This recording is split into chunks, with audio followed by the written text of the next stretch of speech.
Halo semuanya, selamat datang di eksplorasi kita kali ini. Pernah nggak sih Anda merhatiin benda-benda biasa di sekitar rumah dan mikir, itu kan cuma alat biasa. Kita sering banget ngabaikan mereka. Padahal, kalau kita mau sedikit aja ngelihat lebih dekat, benda-benda paling sederhana ini ternyata nyimpan pelajaran hidup yang luar biasa dalam. Yuk, siapin hati dan pikiran Anda, karena hari ini kita bakal ngebongkar makna-makna tersembunyi dari hal-hal yang sering kita anggap remeh. Oke, mari kita langsung selami ini. Coba deh Anda bayangkan sebuah botol kaca yang benar-benar kosong. Kalau botol itu tergeletak gitu aja di atas meja, kira-kira berapa sih nilainya? Tanpa isi ya, dia cuma wadah hampa yang hampir nggak ada harganya kan? Tapi pertanyaan aslinya adalah, apa yang terjadi ketika botol kosong itu mulai kita isi? Bagian satu, nilai sebuah botol. Apa yang ada di dalamnya yang paling berarti? Nah, coba lihat perbandingan di sini. Sama kayak botol-botol kaca dari pabrik, kita manusia ini secara fisik seringnya ya mirip-mirip aja. Tapi nilai sejati kita, harga diri kita, itu 100% ditentukan sama apa yang ada di dalam diri kita. Bayangin, wadah yang sama persis, kalau diisi air mineral, harganya mungkin cuma 3.000 perak. Diisi jus buah, naik jadi 10.000. Kalau diisi madu, wah bisa ratusan ribu. Apalagi kalau isinya parfum mewah, itu sih tembus jutaan. Tapi, gimana kalau botol yang sama itu kita isi dengan air komberan? Yap, betul banget, bakal langsung dibuang ke tong sampah karena nggak ada nilainya sama sekali. Kemasannya sih sama, tapi nilainya berubah drastis cuma gara-gara isinya. Ada satu cerita pendek yang menurut saya super menyentuh soal ini. Sebelum tidur, ayah selalu mengosongkan kantong celananya dan memasukkan semua uang recehnya ke dalam botol acar besar itu. Coba pikirin, awalnya itu cuma botol acar bekas loh, tapi buat si anak, bunyi koin yang jatuh setiap malam itu bukan sekedar recehan, itu adalah bukti nyata kerja keras ayahnya. Botol biasa itu seketika berubah jadi wadah cinta dan warisan yang luar biasa berharga, cuma karena diisi dengan kepedulian. Dan jujur aja, ini ngasih kita pelajaran penting banget. Never judge a book by its cover. Jangan menilai sesuatu dari luarnya aja. Bayangin Anda nemu botol kusem terdampar di pantai. Sekilas, ya itu sampah laut. Tapi pas gabusnya dicabut, ternyata isinya peta harta karun yang bisa ngubah hidup seseorang selamanya. Benar-benar kejutan kan? Makanya jangan pernah ngeremehin apa yang tersembunyi di balik sebuah wadah yang sederhana. Lanjut ke bagian 2. Karakter manusia, aturan 3.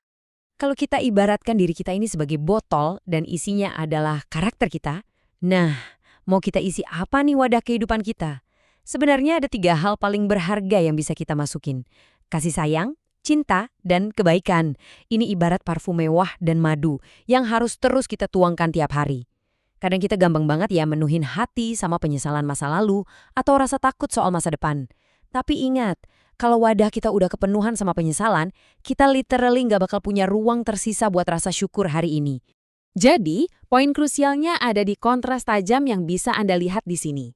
Di satu sisi, ada 3 hal yang nggak boleh sampai hilang dari diri kita. Harapan, keikhlasan, dan kejujuran. Tapi awas, di sisi lain ada 3 perusak hidup.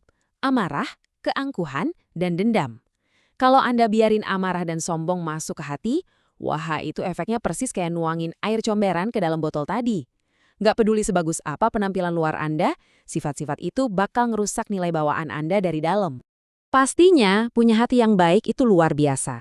Tapi untuk survive di dunia nyata yang keras ini, kita butuh mental baja juga kan? Karakter yang kokoh itu dibentuk dari 3 bahan baku ini. Komitmen, ketulusan, dan kerja keras. Sukses yang asli itu bukan soal seberapa tinggi jabatan kita, tapi soal seberapa banyak kesulitan yang berani kita hadapi dan atasi. 3 elemen inilah yang jadi fondasi mutlak buat kita. Masuk ke bagian 3, menghadapi waktu dan badai, payung dan es batu. Nah, sekarang kita kan udah tahu nih soal isi botol kita. Tapi ingat, botol ini nggak disimpan di lemari kaca yang aman. Dia dibawa nerjang dunia yang penuh gejolak. Ada kutipan yang mind-blowing banget buat saya. Tidak perlu berdoa memohon hujan besar berhenti, tetapi cukup berdoa agar payung kita bertambah kuat. Hujan dan badai itu ya tantangan hidup, mereka bakal selalu ada. Daripada habis energi ngarep cuaca hidup selalu cerah yang mana mustahil, lebih baik kita fokus nguatin mental kita.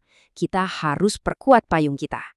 Dan yang paling menarik dari visual di slide ini tuh, coba bayangin, jatah waktu kita di bumi ini kayak sebuah es batu. Kalau es batu itu dipakai buat mendinginkan minuman, dia bakal mencair.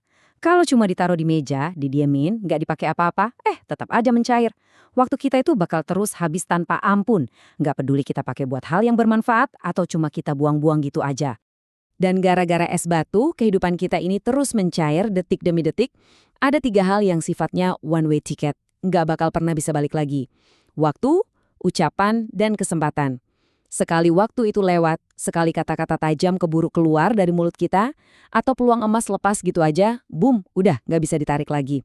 Jadi tolong, jagalah ucapan Anda dan ambil kesempatan buat berbuat baik selagi Anda masih punya waktunya. Bagian 4. Meja makan. Lebih dari sekedar perabot. Mari kita beralih sebentar. Kita udah ngomongin soal karakter batin. Tapi di mana sih karakter ini dihidupkan setiap harinya? Jawabannya ada di meja makan. Buat banyak orang, meja mungkin cuma sekeping kayu buat naruh piring. Tunggu dulu, maknanya jauh lebih dalam dari itu. Di tengah sibuknya dunia modern, rutinitas kumpul di meja makan inilah yang jadi pusat kehidupan. Disitulah nilai-nilai luhur kita tanamkan ke dalam botol anak-anak kita, hubungan kita pererat, dan yang paling penting, jiwa kita, bukan cuma perut, benar-benar diberi nutrisi. Dan akhirnya, bagian 5. Kepastian hidup. Merangkul hal yang tak terhindarkan. Sekarang saat kita mulai sampai di ujung perbincangan ini, kita perlu nyari keseimbangan. Kita sering banget ya membuang energi, waktu, dan stres mikirin 3 hal yang 100% masih rahasia Tuhan, rezeki, umur, dan jodoh. Kita nggak pernah tahu pastinya kapan. Tapi tepat di sebelahnya, ada 3 hal biologis yang pasti akan menghampiri kita semua. Menjadi tua, sakit, dan kematian. Daripada panik berlebihan mikirin apa yang di luar kendali kita, bukankah lebih bijak kalau kita nyiapin diri buat menghadapi ketiga kepastian mutlak ini dengan dada yang lapang? Nyambung sama hal tadi, jangan lupa ada 3 hal yang pencapaiannya nggak pernah dijamin pasti. Kekayaan, kejayaan, dan mimpi. Gampang banget loh kita jadi buta dan terobsesi ngejar hal-hal ini. Tapi yuk ingat lagi soal prinsip botol di awal tadi. Kekayaan dan kejayaan itu bukan isi yang nentuin nilai sejati Anda. Karakter dan kebaikan hatilah yang bikin Anda bernilai. Jangan biarkan obsesi duniawi bikin Anda lupa siapa diri Anda sebenarnya. Jadi, semua perjalanan filosofis kita hari ini bermuara pada satu perenungan pamungkas. Saat es batu usia Anda terus mencair, bahkan di detik Anda mendengar suara saya ini, warisan seperti apa sih yang sedang Anda isikan ke dalam botol kehidupan Anda? Selagi esnya belum habis, lakukanlah kebaikan sebanyak-banyaknya. Tolong, jangan isi botol Anda dengan air comberan kemarahan. Penuhilah dengan cinta dan kasih sayang. Terima kasih banyak udah nemenin eksplorasi mendalam ini. Semoga obrolan kita hari ini bikin payung Anda makin kuat menghadapi hari-hari ke depan.